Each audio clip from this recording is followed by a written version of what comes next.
La búsqueda de la voluntad de Dios es lo más importante para el creyente en la medida que nuestra comunión con Dios es una comunión de amor recíproco y por eso hay una coincidencia de voluntades. Decíamos una entrega voluntaria de la voluntad. El que ama está decidiendo voluntariamente amar. Y en esa decisión de amar, está decidiendo ser para el otro. Porque el amor es entregar el ser, ¿no? Amar es ser para el otro. Por tanto, es una rendición de mis metas de vida, mi finalidad de vida para el otro, una rendición de la voluntad. Ahora bien, es una rendición de la voluntad que, paradójicamente, sigue siendo voluntaria. Y por tanto, la voluntad no se pierde. Les he ilustrado esto en el hecho de que la riqueza de la convivencia en pareja está en el otro como una persona consciente, libre, con sus opiniones, con sus iniciativas. Y no en una persona que fuese una especie de autómata. Incluso un autómata, ¿qué iniciativas podría tener para mostrarnos su amor? Si solo hace lo que yo le digo, porque ha perdido la voluntad, entonces si yo esperase una carta de amor, tendría que decirle, te ordeno que me escribas una carta de amor. Y el autómata nos escribiría una carta de amor. Pero como ve, no sería espontáneo, no habría surgido de su voluntad. Esto es importante también para el concepto que tenemos de inspiración bíblica. Quien cree que la Biblia está dictada, quien de una manera mecanicista supone que la inspiración bíblica es plenaria y verbal, está implicando con ello que los salmos, por ejemplo, los salmos de alabanza, pues Dios mismo se los dictó para sí mismo, ¿no? Entonces cuando el salmista alaba a Dios y le da gracias y le dice que lo ama y todo eso lo dictó Dios, pues es Dios dictándose a sí mismo una carta de amor. Por supuesto que no. Este entendimiento del amor y de la voluntad tiene implicaciones para muchas ramas de la teología, ¿no? Entre ellas la bibliología. Entonces es una voluntad que se rinde al otro, pero que sigue siendo propia en la medida en que se podría recuperar en cualquier momento. Esto es lo interesante y lo dialéctico, ¿no? Una voluntad que se rinde, pero que se podría recuperar en cualquier momento. Eso es la tentación. ¿Sí me estoy explicando? ¿Qué es una tentación? Que yo decidí darle a Dios mi ser, mi voluntad y hacer lo que Él quiere. Y viene el diablo y me dice, no, recupera tu voluntad. En esto que te gusta, en esto que te conviene más, en esto que te atrae, recupera tu voluntad. Desde esta perspectiva volvemos a Génesis, ¿no? Cuando Dios le dice al hombre del árbol de la ciencia del bien y del mal, no comerás. Entonces, el hombre que está en el paraíso ha sido hecho un hombre libre. Tan libre que se le invita a voluntariamente permanecer en el paraíso. Y día con día fortalecer el amor hacia el ser que le ha dado la existencia, el amor a Dios. Pero para que esa decisión del hombre sea efectivamente libre, tiene que haber la otra opción, otra posibilidad. Porque si en el paraíso no hubiese árbol de la ciencia del bien y del mal, si al paraíso no pudiesen entrar víboras, si en el paraíso hubiese una cerca y una puerta para no poder salir de allí, ¿Cómo entonces suponer que Adán permanecía voluntariamente amando cada día más a Dios? El paraíso no está cercado. Adán puede salir si quiere y la serpiente puede entrar. El paraíso no está cercado. Porque la voluntad de Dios es que Adán coma del árbol de la vida. Recuerde usted que estos no son árboles físicos, no son árboles literales. Que el árbol de la ciencia del bien y del mal no era de manzanas y el de la vida no era de duraznos o de a ver qué se le ocurre, ¿no? El árbol de la vida representa la vida que es Dios mismo y comer de él es participar. Recuerde que comer es comunión, comer es participación. Comer del árbol de la vida es estar en comunión y participación con Dios. Entonces el hombre vive. El ser finito nosotros, el ser temporal que puede desaparecer. Si come del árbol de la vida, es decir, si se mantiene en participación con Dios, no muere. Por eso es el árbol de la vida. El árbol de la vida no es algo que no sea Dios. Por eso el fracaso de los alquimistas o de algunos buscadores en la Edad Media del elixir de la eterna juventud o de alguna especie en otras religiones, una especie de ambrosía que nos volviera divinos. No es una bebida, no es una fruta, no es una comida, sino es una participación. Por eso el maná, según el Evangelio de Juan, que es Cristo, el pan que ha venido del cielo y que nosotros hemos comido. ¿Cómo hemos comido a Cristo? Por participación en la comunión con Él. Adán podía participar con Dios y mantenerse en la vida y mantenerse en el paraíso, que es el deleite de los que se aman. Ese es el paraíso. Pero, como era libre, podía decir no. Entonces llegó la serpiente y le tentó. Y conforme a lo que acabo de decir, la serpiente le está diciendo, recupera tu voluntad. Porque cuando Adán fue creado, no se le dio una ley como tal. ¿No sería más lógico que las tablas de piedra del monte Sinaí se las hubiera dado Dios al primer ser humano? O sea, ¿por qué ya habían pasado siglos o milenios de historia de la humanidad, infinitud de pueblos, y de repente allá, en el panorama de los milenios de historia, apenas hace poquito que Dios se los dio a unos vagabundos ahí por el desierto, ¿no? ¿No era más lógico darle la ley a Adán y que toda la humanidad la tuviera? ¿Por qué no tuvo Adán esa ley?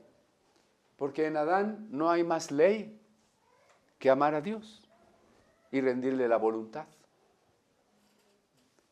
Por eso la tentación del diablo no consiste en invitarlo a quebrantar un mandamiento concreto de algún código. Como les dije, no es roba, comete un fraude, miente, fornica, emborráchate. La tentación es más sutil, porque va al fondo del asunto, a quitar su voluntad de Dios para recuperarla para sí mismo. Recuperar la voluntad para sí mismo. Entonces le dice la serpiente, no, mira, Dios te dijo que no comas de ese árbol, no porque te vaya a pasar algo, Está implicando hablar mal del amado, ¿no? Dios es mentiroso, no te va a pasar nada. Lo que pasa es que Dios, un poco egoísta, no quiere que seas igual que Él. Pero tú puedes ser igual que Él. Eso quiere decir, bueno, si yo puedo ser igual que Dios, ya no necesito estar sometido a Dios. Ahora yo puedo ser para mí mismo. Ese es el pecado. Por eso cuando hay personas a quienes ustedes le comparten de la palabra de Dios y dice, pero yo soy buena persona, yo no le hago mal a nadie. No, estoy de acuerdo contigo, tú eres la mejor persona que puede haber, pero existes para ti mismo. Ese es el problema, ese es el pecado, ¿no? Alguna vez me preguntaba mi papá, aquí presente, ¿no? Tenía un jefe joven, con una bonita esposa, con un buen trabajo, un gran carro, mucho dinero, y decía, ¿qué le decimos a esas personas que lo tienen todo?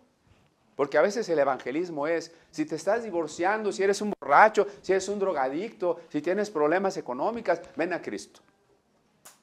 ¿Y qué le decimos al que lo tiene todo, al que se porta bien, al que tiene éxito en la vida? ¿El evangelio no es para él? Claro que sí. ¿Por qué? Porque el pecado está en vivir para nosotros mismos, en no haberle rendido todo lo que somos a Dios, en no vivir una voluntad que es voluntad para Dios. Ese es el pecado. Y por eso en el momento en que Adán decide comer del fruto, es decir, participar del mal, ya les dije que no es una manzana, es la participación en el mal, en ese momento queda escindido, separado, divorciado de Dios. Ese es el problema de la humanidad.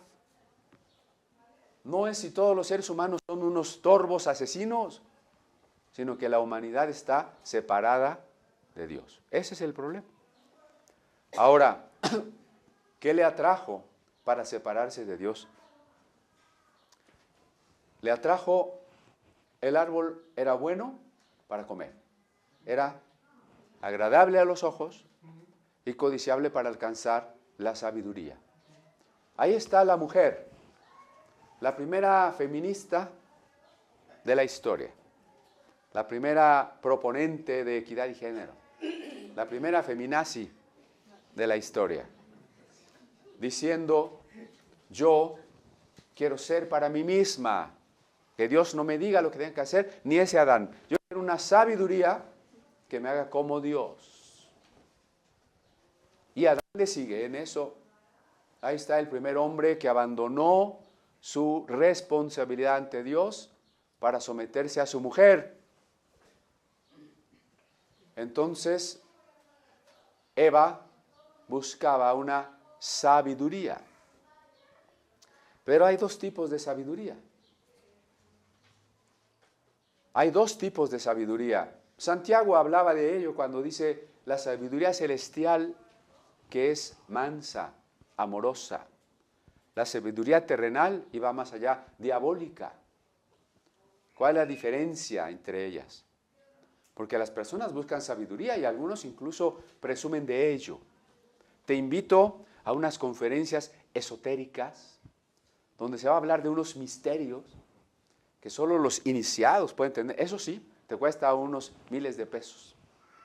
Pero puedes llegar al grado 58 y tú vas a ser un iluminado. Es más, te vamos a poner el tercer ojo. Ese anhelo de una sabiduría sigue atrayendo a la humanidad y es el motor de la manifestación del árbol de la ciencia del bien y del mal desde la antigüedad.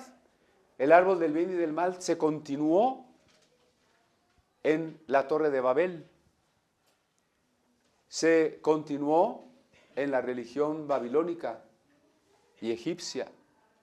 Se continuó en el gnosticismo del tiempo en que nace el cristianismo.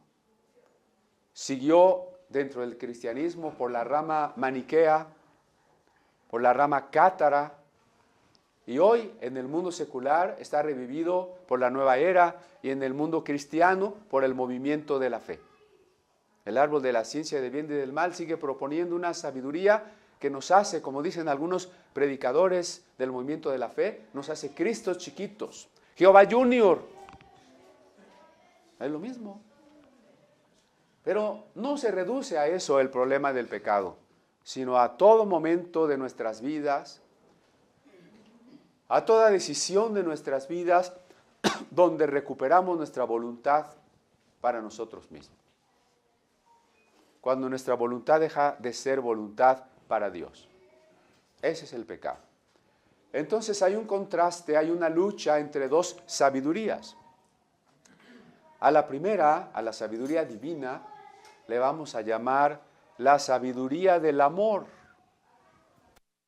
Nos queda muy claro, ¿no? Recuerde que amor es el tema central de nuestra teología. Es una sabiduría del amor, es una sabiduría que surge de la decisión y de la participación con Dios. Y porque todo lo que esa sabiduría conoce es amoroso. Y porque hacia donde se dirige y de la manera en que se ejerce es amorosa. Es la sabiduría del amor. Contra la otra sabiduría, la sabiduría que busca equipararse al absoluto. La sabiduría que busca equipararse al absoluto. En este egregio autor que es Denis de Rougemont, él usa otros términos, pero creo que coinciden cuando él habla del amor cristiano, amor acción, amor ágape. El amor que es acción y que reconoce a Dios y desde Dios al prójimo. Y el amor pasión, el amor que es pasivo, que se deja arrastrar el individuo por la pasión y que busca la ascensión mística para volverse Dios, aunque se destruya en el intento, aunque quiera hablar, como algunos de los poetas malditos, de un instante eterno. Que es una paradoja, ¿no? No es un insulto a los poetas malditos, ¿no? Está hablando de Baudelaire, de Rimbaud y otros, ¿no? El instante eterno, o sea, claro, es una paradoja, porque es un instante, pero es un deseo de absolutizarse. Esa es la sabiduría que pretende equipararse a Dios. Versus, contra, la sabiduría del amor. ¿Qué está buscando Cristo en el desierto y qué le está proponiendo el diablo? Esa es una lucha de esta sabiduría. No es una lucha entre el diablo y Dios. ¿Sí me explico? Dios es todopoderoso, Dios es absoluto, y el diablo es una criatura. Por poderosa que fuese, toda criatura frente al infinito es un polvito, ¿no? Frente a un Dios omnipotente que puede aplastar a cualquier criatura sin ningún esfuerzo. No hay una lucha entre Dios y el diablo. Esa es una concepción dualista. Eso déjenlo para el yin y el yang, para algún tipo de gnosticismo, de zoroastrismo, pero no es una concepción cristiana.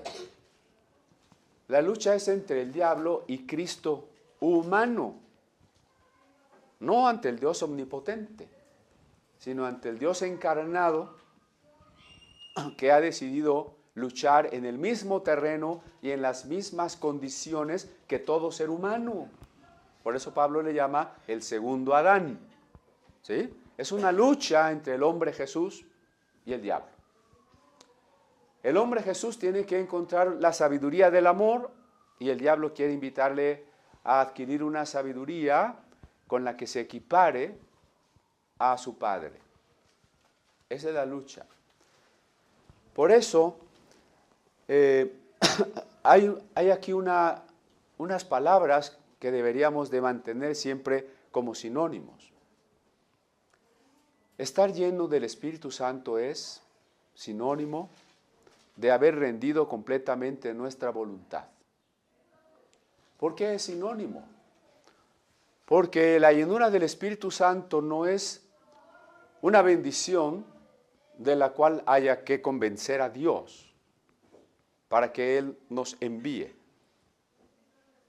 Señor, cuando sea tu voluntad, cuando sea tu tiempo, en tus inescrutables designios, mándame el Espíritu Santo.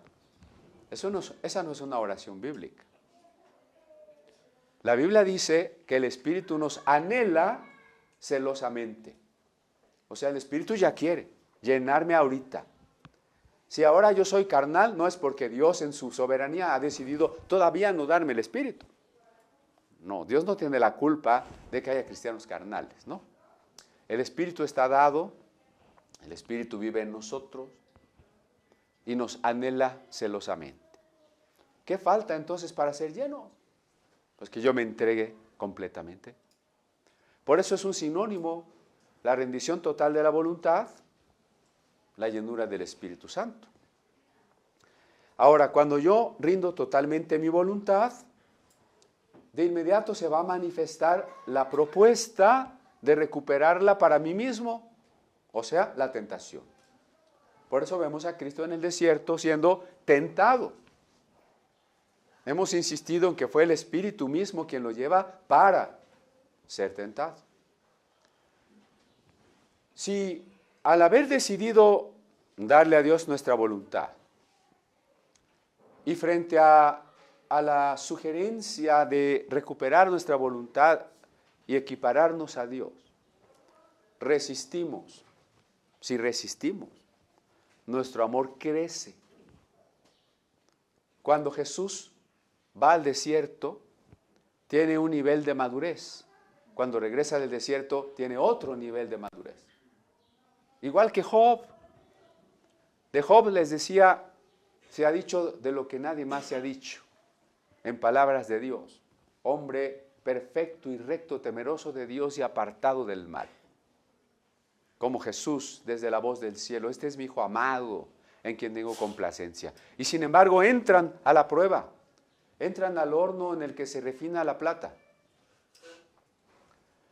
¿Y cómo salen? Madurados. Las palabras de Job tras la prueba, tras su propio desierto, son, refiriéndose a Dios, de oídas te había oído, mas ahora mis ojos te ven. Muchas gracias, Carlos. ¿Podemos ver la metáfora de estas palabras, no? Había oído de Dios, pero ahora lo veo, ahora lo percibo, ahora lo conozco más profundamente. Y las palabras de Lucas referentes a Jesús cuando va al desierto dice, y Jesús lleno del Espíritu fue llevado al desierto. Y cuando el pasaje termina, y en esto me adelanto un poco, dice, Jesús volvió a Galilea en el poder del Espíritu. La frase es diferente. Se fue lleno y regresó en el poder. Y no es que ahora inventemos una nueva experiencia, ¿no? Sino que lo único que sucede, que en la llenura del Espíritu tendremos la oportunidad de madurar nuestro amor, resistiendo a la tentación que nos dice, no te va a pasar nada. Es una de las seducciones del pecado que nos pierde. ¿Quién se va a enterar? No pasa nada. No más esta vez. ¿Qué tanto es tantito? ¿No? Yo les recordaba ayer a los pastores bautistas unas palabras que están en el libro de Samuel, capítulo 2, verso 30. Yo honro a los que me honran. Cuando usted se sienta tentado, diga, bueno, nadie va a saber, pero Dios sí. Puedo honrarlo, Él me honrará. Yo no lo honro, Él me desechará. Entonces, estar en amor, rendir la voluntad a Dios, decir no a la tentación, estar lleno del Espíritu Santo, están imbrincados de una manera inseparable. Y así entonces podemos entender mejor qué es la libertad. La libertad comienza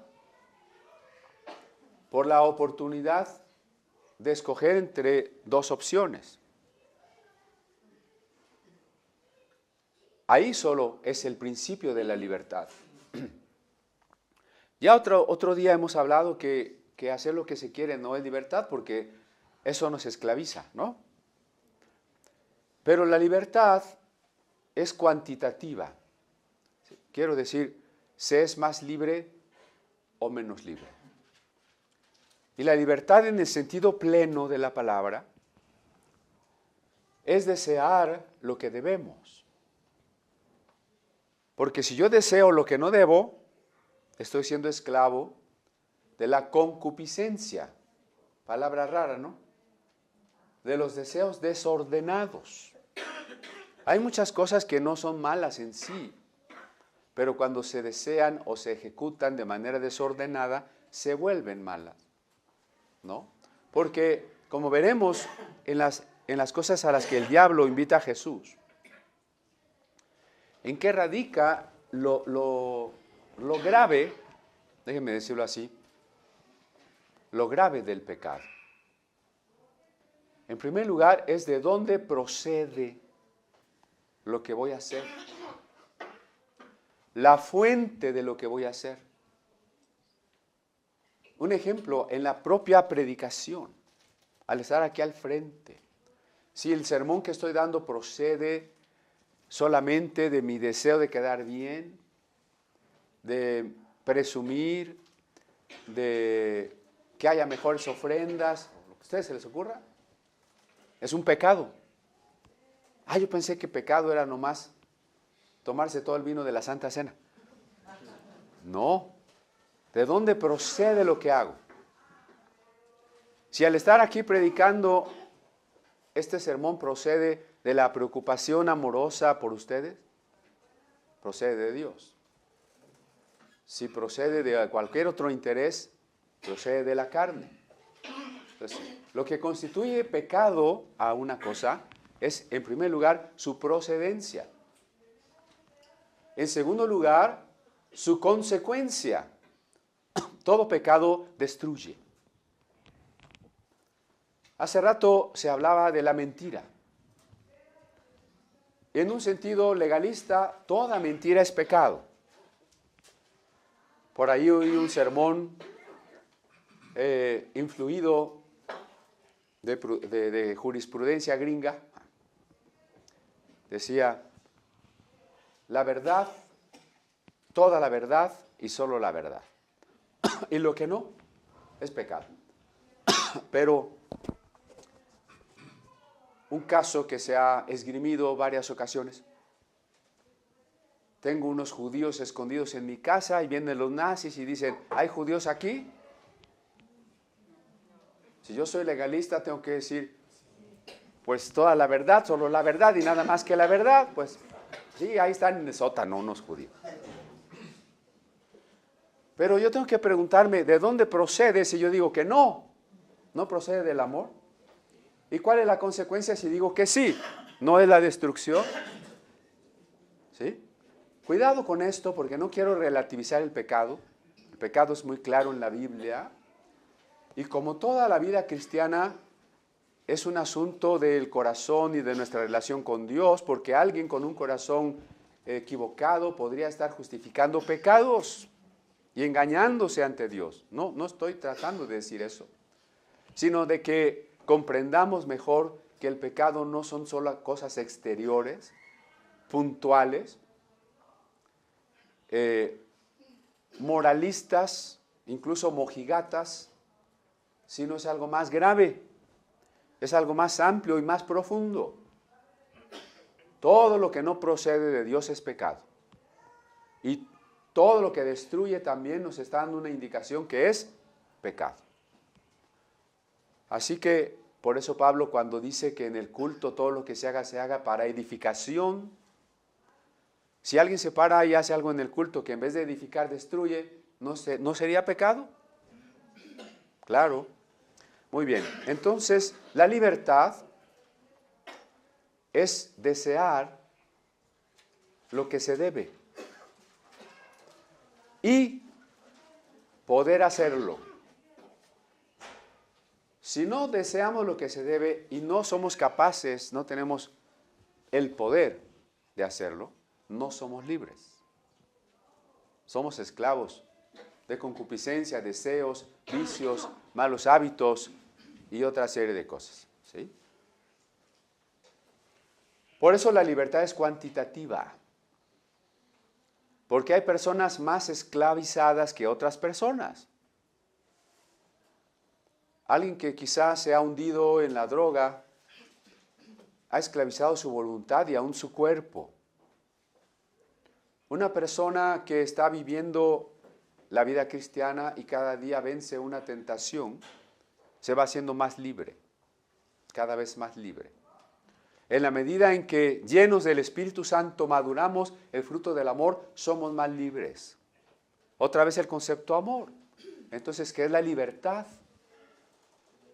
Si la libertad es la capacidad de desear y hacer lo que se debe, la siguiente pregunta es, ¿qué se debe?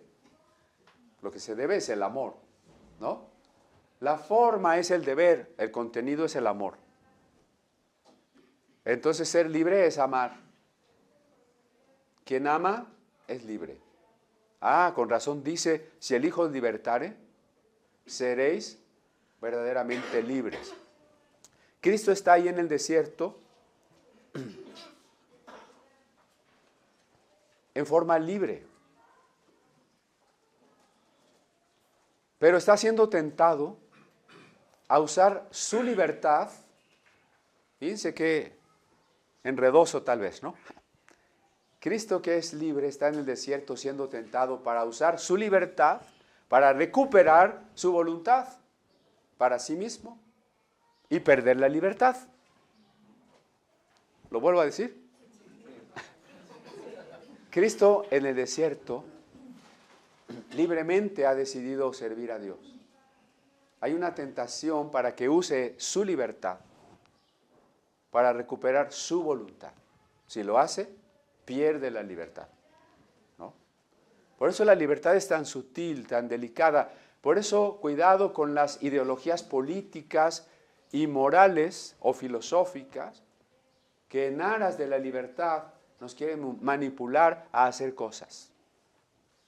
Eso no es libertad. No obedezcas a tus padres, ¿es libertad? ¿O es pérdida de la libertad, de la verdadera libertad? Bueno, es que sexualmente no debe de haber reglas, haz lo que quieras, tú eres libre. No es más que pérdida de la libertad. La libertad es amor para mi cuerpo, la libertad es amor para mi prójimo, la libertad es amor para Dios. Esa es la libertad. Y la libertad se acrecienta conforme mi amor se acrecienta. Si amo más, soy más libre. Si amo menos, soy menos libre. Ahora bien, entonces el diablo es una fuente de la tentación, pero no es la única, porque ha habido dudas y dicen, bueno, pero nada más el diablo nos puede tentar. ¿Qué pasa con los deseos de nuestro corazón? En realidad, hay tres fuentes de la tentación. Diríamos que el diablo, el mundo y la carne. Ya lo habíamos comentado. El diablo en persona, que no es omnipresente. El sistema del mundo que nos invita, que ya está corrompido y que desde que nacemos y somos pequeñitos, en vez de ayudarnos a madurar en el amor, nos enseña a imitar lo que no es amor. Y la carne, es decir, en nosotros se va formando un hábitus, es decir, una manera de que nos dominen nuestros deseos desordenados. Eso es la carne. No es el cuerpo en sí, que es creado por Dios. La carne no es una especie de cosa negra que yo traigo adentro desde que nací. La carne es el hábitus de los deseos desordenados que me va dominando cada día más. Ahora, dijimos que entonces tres tentaciones, ¿no? La primera, con Adán y Eva, era comer del fruto. La segunda era que era codiciable a los ojos ese fruto. Y la tercera, para alcanzar la sabiduría. Coincidentes cuando la primera epístola de Juan nos habla de los deseos de la carne, los deseos de los ojos, la vanagloria de la vida. Tres cosas, ¿no? Y empieza por la carne, luego los ojos, y luego la gloria mentirosa. En Cristo hay 3 tentaciones también. Tal vez la sugerencia es que está involucrado todo nuestro ser, cuerpo, alma y espíritu. La primera tentación hacia las necesidades físicas de Cristo, ya lo comentamos, las necesidades legítimas, urgentes, pero también las necesidades inventadas, las necesidades de cosas superfluas que la publicidad y el mundo con su manera de vivir nos crea. Porque supongo que si no me pongo la crema aclarante y soy morena, pues no soy tan bonita. Entonces ya tengo una necesidad creada y me gasto mi dinero en unas cremas que no sirven para nada. Hay tentaciones de cosas legítimas y tentaciones de cosas ilegítimas. Entonces, lo importante cuando el diablo le dice a Jesús, di que estas piedras se hagan pan, y decíamos, ¿en qué está el pecado? ¿Se acuerdan de esa pregunta? ¿En qué está el pecado? Si es un milagro, si Jesús tiene hambre, si Jesús ha ayunado 40 días, si hacer las piedras pan sería algo maravilloso, no algo malo. Hasta le podríamos dar de comer a todo el mundo. Conforme a lo que dijimos hace rato, ¿en qué radicaría el pecado? Acuérdense de la pregunta, ¿de dónde procede? ¿De dónde procede? Jesús está en el desierto para buscar la voluntad de Dios. ¿Cómo tiene que desarrollar su tarea mesiánica? Ahora que comienza, ¿qué tipo de Mesías debe ser? ¿Qué tipo de Mesías? Ya sabemos los 2 cuadros, ¿no? El que esperaba todo el pueblo, los rabinos y hasta su propia familia. Glorioso, impositivo, militar, político, económico, sobre las naciones de este siglo. De ahí la pregunta de los discípulos tras la resurrección. ¿Restaurarás el reino a Israel en este tiempo? Y el otro cuadro, apenas esbozado, en pasajes bastante complicados, como lo que hoy llamamos el Salmo 22, o el capítulo 53 de Isaías, o en las tipologías del Cordero de expiación, o del sacrificio de Isaac, o de un José llevado a la cárcel y a la esclavitud. Un cuadro nada agradable. Y como digo, apenas pincelado en el Antiguo Testamento. 2 cuadros entre los que había que escoger. Jesús ahí en el desierto meditando lo que más le parece natural, y tiene que haberlo sido así, o sea, ser un Mesías que se impone. No un Mesías que va a ser aplastado, no un Mesías cuyo cuadro, cuya pintura sería la de un Mesías fracasado, rechazado y asesinado. Hasta la fecha los judíos dicen, no puede ser el Mesías. Cuando el Mesías venga, va a gobernar todo. Había que escoger. Y entonces la tentación, recuerden, consiste en empezar por una duda. ¿Soy realmente el Hijo de Dios? ¿No es la duda de Eva? La serpiente dice que no moriré, Dios dice que moriré. ¿Realmente moriré? Ahí está la duda. No la duda de aprendizaje, la duda de incredulidad, ¿no? Pero en Jesús esta duda es una invitación. Jesús no ha pecado, ¿sí? La duda es parte de la invitación, es parte de la tentación. Bueno, ¿cómo demostrarme que soy hijo de Dios y que tengo el poder que voy a requerir para esta tarea? Decíamos que una certeza que hubiera querido Moisés o cualquier otro, ¿no? Que Dios ya me muestre que sí, que voy a poder hacer todo lo que haga falta. certeza que es imposible. Dios no da ese tipo de certeza. Hay que dar el paso en la confianza de que Dios hará.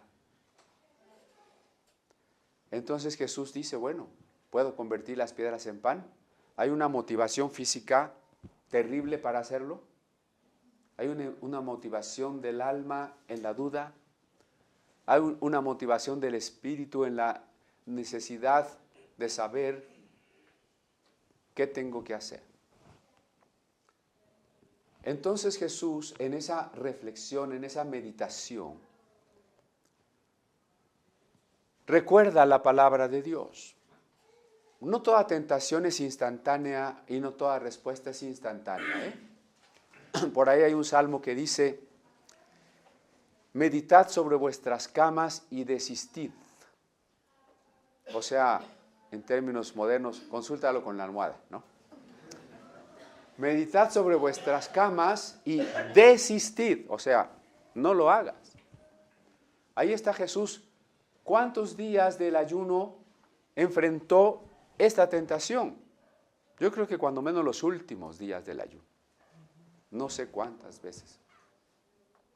Pero al reflexionar en la palabra y decir, muy bien, hay una posibilidad de que yo me demuestre que puedo hacer milagros. Si Jesús lo hace por su propia voluntad, ¿están de acuerdo conmigo que su voluntad ya no está rendida a su Padre? Sino que la ha recuperado. Y ahí comenzaría el pecado. Si Jesús además dice, bueno, es que lo necesito, porque a veces esa es la justificación para pecar. Es que no hay de otra. Necesito comer. Por eso es tan importante cuando recuerda la palabra y dice, no solo de pan vivirá el hombre. Es decir, encima de las cosas superfluas, por encima de las pasiones, por encima de los deseos, tiene que estar la palabra de Dios. ¿No es cierto que mucha del relativismo moral, mucha de la justificación, más bien de la inmoralidad actual, está en justificar nuestros deseos? ¿No? Bueno, es que si yo tengo ganas, pues ¿por qué no? O peor, es que si yo lo necesito, porque no me conviene, ¿por qué no? Si yo tengo la razón, ¿por qué no? Y entonces Jesús dice, no es solo la necesidad, no basta, puntualizo, no basta la legitimidad. Y ya es mucho decir. Lo que necesito es la palabra de Dios. Por eso la vida cristiana no es simplemente tratar de ser una buena persona, cumplir algunos mandamientos, participar en la iglesia. Eso no es cristianismo. Cristianismo es vivir en comunión con el amor de Dios, buscando hacer su voluntad específica, personal, en cada caso. Sin que se llegue a un punto mágico, no se trata de estar pidiendo señales y sensaciones. Porque la búsqueda de la voluntad de Dios sí es un desafío existencial. Es una angustia del particular que nadie más puede compartir. Pero la base de esa búsqueda y de ese hallazgo, del hallazgo de la voluntad de Dios, es la Escritura. Finalmente, ¿con qué venció Cristo al diablo? Con la Escritura, porque dijo, no solo de pan vivirá el hombre, está citando el Deuteronomio, más de toda palabra que sale de la boca de Dios. Es decir, no vivo para, en primer lugar, mantener mi existencia biológica en la tierra. Vivo primero para hacer lo que Dios me diga. Toda palabra que sale de la boca de Dios, ¿no? Entonces, frente a la tentación de recuperar mi voluntad, frente a lo que yo digo, prefiero pensar y depender de lo que la boca de Dios dice. ¿Sí vemos el contraste? Hay una duda que me habla y es el diablo. Hay una necesidad que me habla y es mi cuerpo que tiene hambre. Hay una necesidad de mi alma para demostrarme y adquirir una seguridad frente a una tarea que tengo que hacer. Pero por encima de todo eso, voy a depender de lo que Dios dice, para que lo que yo haga proceda de Dios y no de mí, y mucho menos de una sugerencia del diablo. Cuando uno convive más con el mundo cristiano, se da cuenta cuánto la gente depende de las sugerencias del diablo. En la iglesia está llena de Pedros. ¿Se acuerda de ese Pedro que dice, Jesús, en ninguna manera esto te acontezca? Y Jesús tiene que decirle, apártate de mí, Satanás. La iglesia en lo general está llena de Pedros, hermano. Porque no consideramos de dónde procede lo que decimos, lo que hacemos, las actitudes que tenemos. Y para sustentar la procedencia, el amor y la libertad de lo que hace Jesús, tiene que basarlo en la Sagrada Escritura. Por eso, ni el pecado relativo a lo que usted pueda justificar, ni la voluntad de Dios, es una alucinación que nada tiene que ver con la Biblia. Tiene que estar sustentada en la palabra de Dios. De ahí que Jesús cita la Escritura para entender lo que Dios quiere, para mantener su voluntad en Él y de esa manera dejar la tentación de lado. Por eso Pablo después le llamará a la Sagrada Escritura la espada del Espíritu. Ahora bien, no lo tome eso de la espada del Espíritu de una manera superficial e incluso mágica. No se trata de que la espada del Espíritu es físicamente la Biblia, porque hay quien ora por los endemoniados poniéndoles la Biblia encima. La palabra te quema, ¿no? No está endemoniado. O en las liturgias de exorcismo, parece que solo leer salmos, leer partes de la Biblia va a expulsar al diablo. No, la Biblia no es una espada del Espíritu en ese sentido de la repetición. Tampoco lo es en otros sentidos peores de algunos que se compran espadas y las ungen y las blanden en el aire para atacar a los demonios, para hacer guerra contra el diablo. ¿Eso qué tiene que ver? Yo creo que el diablo pues se echa unas carcajadas por ahí. O quien cree que la armadura de Dios es hacer una serie de ademanes con los cuales nos imaginamos que ya nos pusimos algo invisible. Como les comentaba, alguna vez una persona me dijo, sí, hermanos, que yo todas las mañanas me pongo la armadura de Dios. ¿What? Y es que hacía sus ademanes, ¿no? Me pongo el casco, me pongo... Eso es la parte supersticiosa. La armadura de Dios, la espada del Espíritu, es una manera metafórica de hablar de esta entrega de nuestra vida a Dios. La espada del Espíritu es conocer, meditar, memorizar, obedecer la palabra de Dios y encontrar en ella el sustento de la comprensión de su voluntad. Eso es la espada del Espíritu. No es que el diablo le tenga miedo a la Biblia. Vamos a ver en la segunda tentación que el diablo dice, estás usando la Biblia, pues ahí te va con la Biblia. El diablo maneja la Biblia mejor que usted, que no la lee. Por algo existen las herejías, y las herejías tienen un rosario de versículos para sustentarse. El diablo es un buen esgrimista. Así que cuidado. Tampoco se ponga a platicar con el diablo. Siempre va a perder usted. Se trata de meditar y comprender las Sagradas Escrituras. Vamos a dejar nuestro tema aquí en el final de la primera tentación. Recordando esto. Por encima de toda necesidad y de toda duda, Cristo prefiere no recuperar su voluntad, sino depender de lo que sale de la palabra de Dios, es decir, de lo que ha proferido la palabra divina.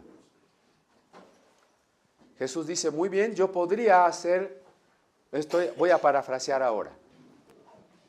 yo podría hacer que estas piedras se hagan pan y dejar de tener tanta hambre. Demostrarme así que soy el Hijo de Dios. Demostrarme así que tendré el poder de ser un Mesías glorioso. Pero eso no es lo que Dios me ha dicho. Yo no pienso, no he sentido, no tengo una manera de probar que eso Dios me ha dicho. Y yo quiero hacer solo lo que Dios me diga. Por eso Juan, 60 años después, en el evangelio más teológico de todos, el cuarto evangelio, reiterará algunas frases como en boca de Jesús: he venido a hacer las obras que el Padre me dio.